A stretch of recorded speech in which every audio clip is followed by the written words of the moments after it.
Welcome friends to our YouTube channel Moral English Guru. In this video we are going to learn the summary of Why We Travel, the lesson from 12th standard written by Siddharth Pico Raghavan Iyer. And friends, if you are new on this channel and haven't subscribed this channel yet, please subscribe the channel to get notifications of all upcoming videos.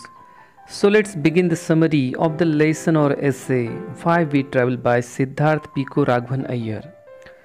The writer Siddharth Pico Raghavan Iyer, who is known as Pico Iyer, he is a son of Indian parent. He is born in London and settled in America. Now he is a famous American essayist and novelist. He is best known for his travel writings. He won Guggenheim Fellowship Award and Doctor of Human Letters given by Chapman University. His writing is published time to time in New York Review Books and New York Times. This essay is about travel, why one travels and what do we get through this traveling. This essay is really inspiring for the readers, so let's see why we travel. In the very first line, writer asks a question and answers it himself, saying we travel to lose ourselves in the beginning and to find out ourselves in the end. When we travel to gather lots of information and knowledge from outward, which we cannot get or gather from newspapers.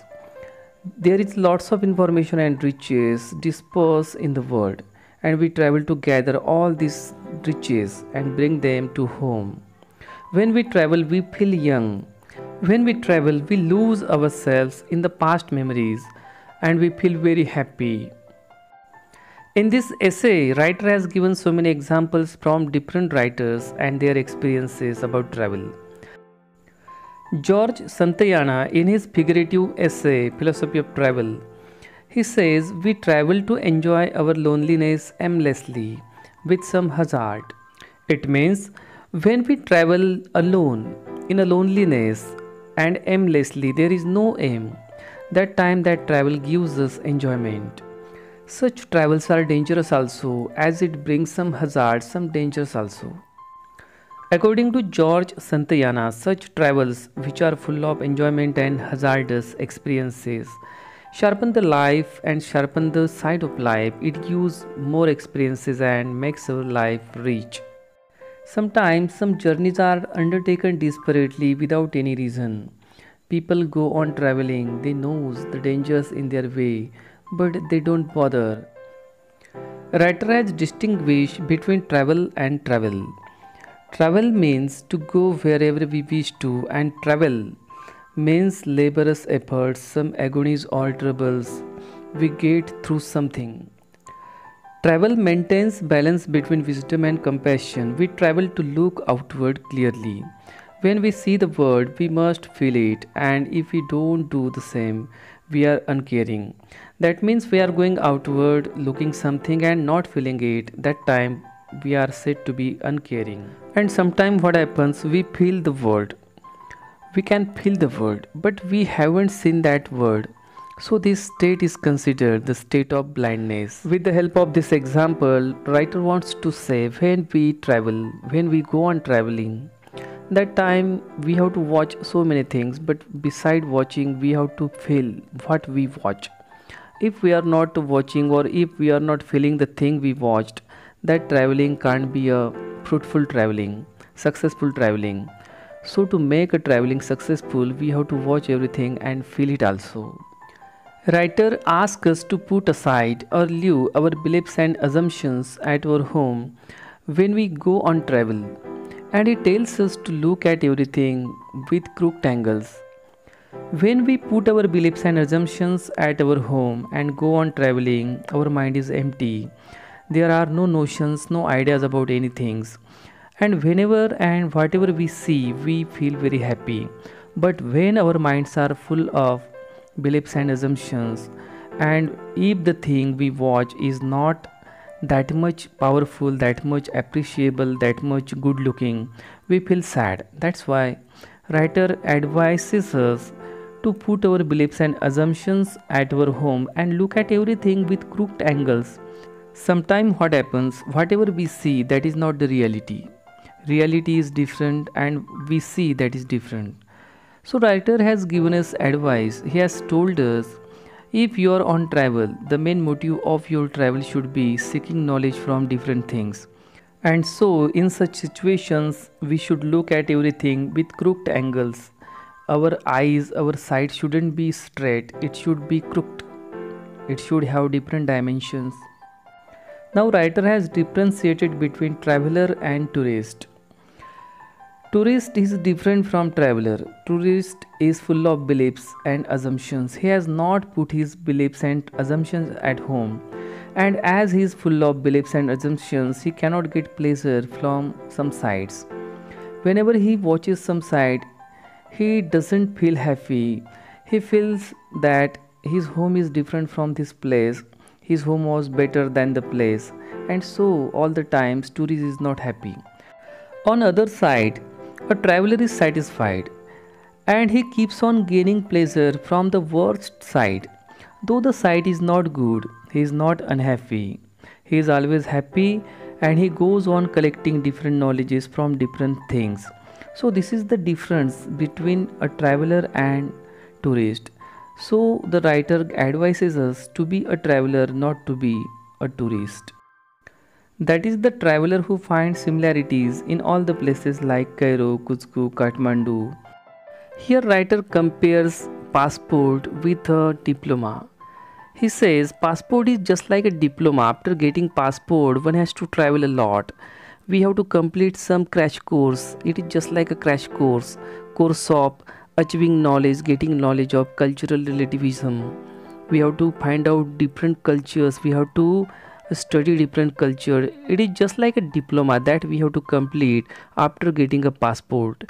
Writer thinks traveling is just like a crash course or a diploma that compels us to travel, that forces us to go in different places, in different countries, and to seek knowledges from the different cultures of different countries. That makes us acquainted with different cultures. And in this way, traveling becomes just like a course which we have to complete in any condition, anyhow. According to the writer, we learn our first lesson on the road. And a traveler looks at every provisional and provincial thing with universal point of view. Means a provisional and a provincial thing is made universal with the help of traveling, and that can be made possible by traveling by a traveler. To get moral satisfaction or a political satisfaction, we have to travel, says the writer. We try to fill the gap between today and tomorrow by traveling. And when we are traveling, we are just like a walking videos, or we are traveling to make a headline of tomorrow's newspaper. We try to fill up the gap between today and tomorrow by our traveling. When we are in travel, we have to face a dangerous situation. Sometimes we have to face death. There is death and here is life. What to do? Where to go? This is the situation of our mind, and so that situation is said to be a biased situation. We are in a dilemma, and writer says such situations occur only in traveling. We cannot experience such situation at our home. Traveling is beneficial for both yourself and the place you visited, as this throws away abstraction and gives realness to both of us. Before visiting an unknown place, we both are unknown to each other. That place is unfamiliar for us and we are unfamiliar to that place. But after visiting that place becomes familiar to us and we are also familiar to the people of that area. In this way, the mysterious place, a strange place, now is familiar, and hence there is no abstraction, as we have thrown away every abstraction after visiting the place. When the writer went to Port-au-Prince, he gives example of that place. He says, when we are in Port-au-Prince, the capital of Haiti, it seemed almost no paving your notions. It means there were no notions. It was totally unfamiliar place. But after visiting, it became familiar to me, and after visiting that place, abstraction was thrown away. And when we travel from one place to another, we feel we are just like pigeons carrying cultures of one place to another. When I go to Japan, to Kyoto, I carried poster of Michael Jordan of USA, and when I come back from Japan, I bring Japanese art ikebana to California. So in this way we walk like a pigeons. Traveling from one country to another not only carries the culture of one country, but it carries values, beliefs, and news from one country, one place to another place.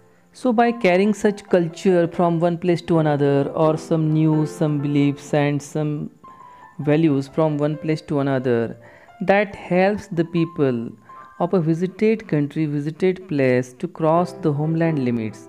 It means the people those who are not traveling but they are getting the knowledge of world at their home without traveling. The main motive of traveling is to seek knowledge from different parts, and the people those who are not traveling they are also getting knowledge from different parts by the people who are visiting to their areas. So in this way they are crossing the limits of their homes. And in this way, when traveler travels in different parts of the world, he carries different information with him and shares all the information to the people to the area where he visits. And in this way the visited people are given several informations, and that's why traveler becomes there just like a walking video, walking screen, or a living newspaper. Remaining portion of this lesson will be studied in next video. And friends, if you like this video, please share this video to your friends, and if you are new on this channel and haven't subscribed this channel yet, please subscribe the channel and press the bell icon to get the notification of all upcoming videos for the standard 10th and 12th. Thanks a lot for watching this video.